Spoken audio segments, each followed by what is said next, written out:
Hello बच्चों, जय हिंद। आप सभी का बहुत बहुत स्वागत है। तो बच्चों, आपके लिए बहुत ही इंपॉर्टेंट क्वेश्चन लेके आया हूँ। ये बोर्ड एग्जाम में लगभग देखो हर साल पूछा जाता है, तो बहुत ही इंपॉर्टेंट क्वेश्चन है। चैप्टर है आपका वृत्तों से संबंधित क्षेत्रफल। तो क्वेश्चन पढ़िए बच्चों, अच्छे से इसको तैयार करना है, आपको ध्यान देना, बहुत ही इंपॉर्टेंट है। बोर्ड एग्जाम में 100% पूछा जाएगा। तो ये क्वेश्चन देखो, 10 सेंटीमीटर की त्रिज्या वाले वृत्त की जीवा ए बी वृत्त के केंद्र पर समकोण बनाती है। दीर्घवृत्त और लघु वृत्तखंड का क्षेत्रफल ज्ञात करना है। 10 सेंटीमीटर की त्रिज्या दी गई, इसमें आपको जो त्रिज्या दी गई वो कितनी दी गई, 10 सेंटीमीटर त्रिज्या। ठीक है, कह रहा है वाले वृत्त की जीवा ए बी इसकी क्या है, एक जीवा है।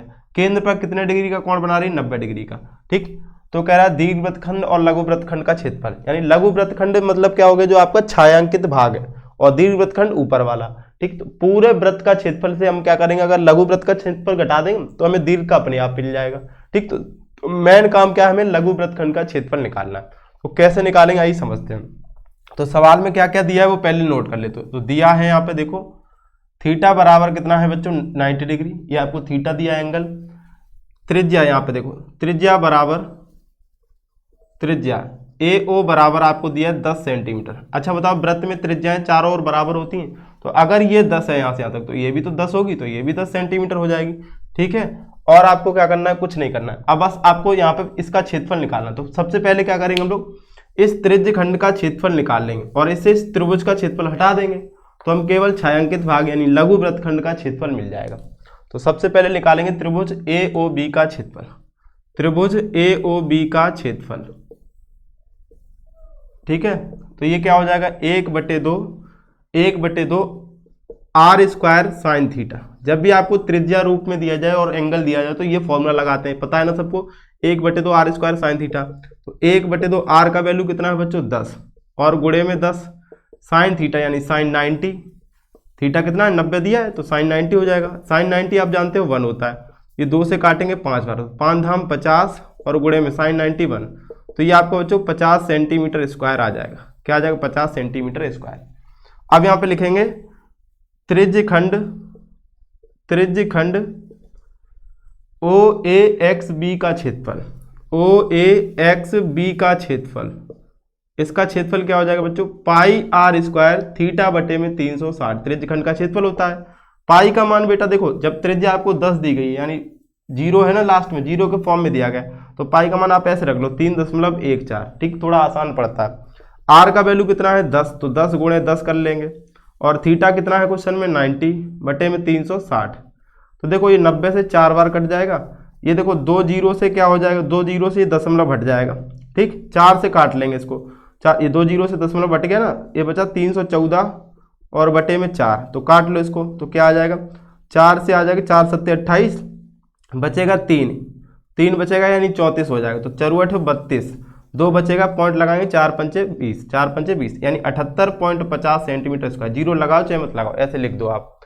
ठीक है, 78.5 है तो 78.50 सेंटीमीटर स्क्वायर हो गया। अब आप क्या करोगे, लघु वृत्तखंड का क्षेत्रफल यहाँ पे लिखोगे, लघु वृत्तखंड का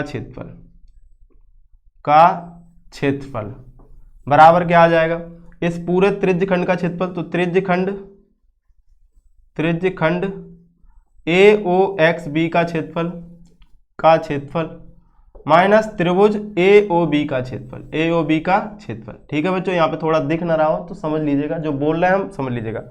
तो त्रिज्य खंड का क्षेत्रफल कितना आया, 78.50 माइनस त्रिभुज का क्षेत्रफल कितना है 50, तो ये कितना आ जाएगा देखो, 8 से 0 कम करेंगे तो 8, और 7 से 5 कम करेंगे तो 2, 28.50 सेंटीमीटर स्क्वायर आ जाएगा। ये किसका है बेटा, लघु वृत्तखंड का। किसका है, लघु वृत्तखंड का। आपको अभी दीर्घ वृत्तखंड का और निकालना है, तो इतना पहले नोट कर लो, फिर उसके बाद चलो यहाँ पे पहले निकाल लेते हैं, पूरे वृत्त का क्षेत्रफल निकाल लो।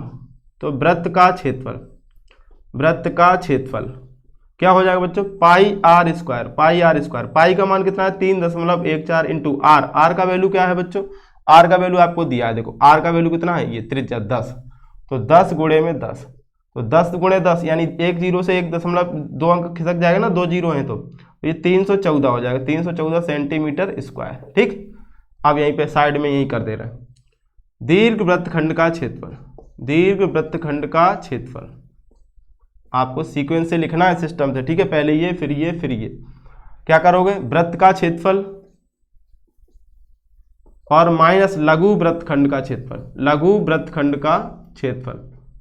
अरे भैया पूरे वृत्त के क्षेत्रफल से ये टुकड़ा हटा दोगे तो दीर्घवृत्त मिल जाएगा कि नहीं मिल जाएगा, तो मिल जाएगा हमें। तो इसका 314 है पूरे वृत्त का माइनस, और लघु वृत्तखंड का क्षेत्रफल कितना 28.50। ठीक है, तो बस घटा लो अब यहाँ से, तो यहाँ से क्या करेंगे ये 0.50 आ जाएगा। ठीक, यहाँ से देखो इसको ऐसे लिख लो, ऐसे अगर घटाने में दिक्कत हो बच्चों तो आप ऐसे लिख लेंगे 28.50, क्योंकि एग्जाम में आपसे गलतियाँ हो सकती हैं। 4 से यहाँ पे कैरी लेंगे तो ये हो जाएगा 1, यानी 0 से 0 कम कर लो, यहाँ पे 10 से 5 कम करोगे तो 5। अब यहाँ पे बचा 3, तो 3 से 1 इधर ले लो, 13 से 8 कम करेंगे तो 5, यहाँ बचा 30, 30 से 2 कम करेंगे तो 28, यानी 285.50। ठीक है, आप ऐसे घटा लोगे, वहाँ पे कोई रिस्क नहीं लोगे, सेंटीमीटर स्क्वायर, क्योंकि एग्जामिनर आंसर पे ज़्यादा फोकस करता है, आंसर मैच करता जाता है और देता जाएगा। ठीक है, समझ में आ गया। अब ऐसा ही एक सेम क्वेश्चन हम आपको दे रहे हैं जिसका आपको आंसर कमेंट करना है, सेम है बिल्कुल, बस थोड़ी सी चीजें बदलेगा, बाकी क्वेश्चन सेम है। ठीक है, इसको जल्दी से स्क्रीनशॉट ले लो और नोट कर लेना बच्चों।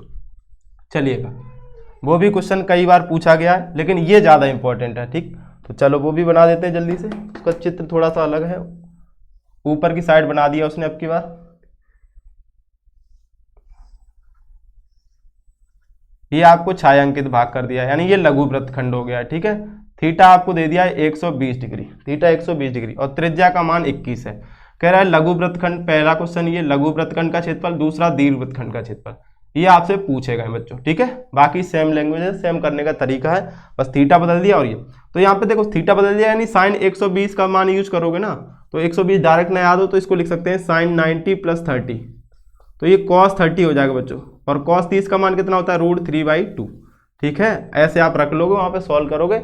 अब इसका आंसर आपको कमेंट करके बताना। ओके बच्चों, तो उम्मीद है ये क्वेश्चन आपको अच्छे से समझ में आ गया होगा। ठीक, जल्दी से इस इंपॉर्टेंट क्वेश्चन की सीरीज जो चल रही है उसको लगातार देखते रहिए बच्चों। एक दिन में कम से कम 4 से 5 वीडियो आ रहे हैं, तो आप जल्दी से उनको देखते रहिए और नोट करते रहिए, सारे इंपॉर्टेंट क्वेश्चन है। ओके, चलिए मिलते हैं नेक्स्ट वीडियो में। थैंक यू बच्चों, जय हिंद, जय भारत।